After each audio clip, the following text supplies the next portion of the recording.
এখন কলসি কাঁখে নাড়িয়ে এঁকে গ্রামের দৃশ্য আঁকবো। প্রথমে সার্কেল এঁকে নিলাম, তারপরে গলার অংশটুকু এঁকে নিলাম, এখন বুকের অংশটা এঁকে নিলাম, এখন কোমরের নিচের অংশটা এঁকে নিলাম। এগুলো সব শেপ এঁকে নিলাম। এগুলো থেকে আমরা বডির বিভিন্ন অংশ বের করব। এখন মার্কার দিয়ে আমরা হাত এঁকে নিলাম, 2 হাত এঁকে নিচ্ছি।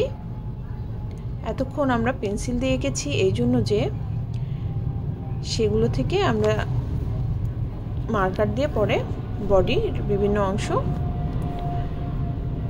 আঁকবো। সরাসরি যদি মার্কার দিয়ে আঁকতাম তাহলে কিছু কিছু জায়গা আমরা মুছতে পারতাম না, ওভারল্যাপিং হয়ে যেত, ভালো লাগতো না দেখতে। পেন্সিলের দাগগুলো আমরা চাইলেই মুছে দিতে পারবো। এখন শাড়ির উপরের অংশ, চোখ, নাক, মুখ এগুলো আঁকা হয়ে গেছে।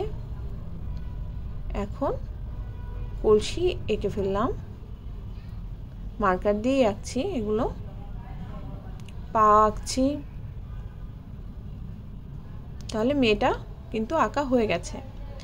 এখন গাছ এঁকে নিচ্ছি। আমরা কিন্তু এর আগেও গাছ আঁকা শিখেছি, সেইভাবে আমরা গাছ এঁকে নিচ্ছি।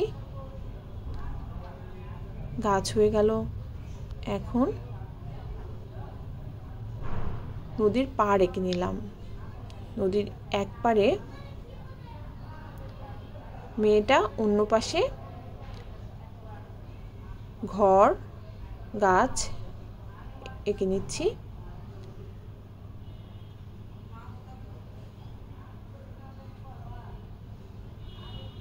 এখন দূরের গ্রাম এঁকে নিলাম। তাহলে মাঝখানে নদী, নদীর এক পাশে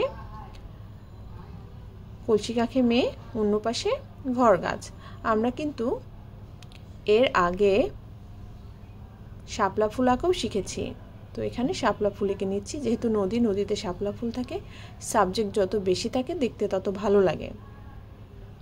শাপলা ফুল হয়ে গেল।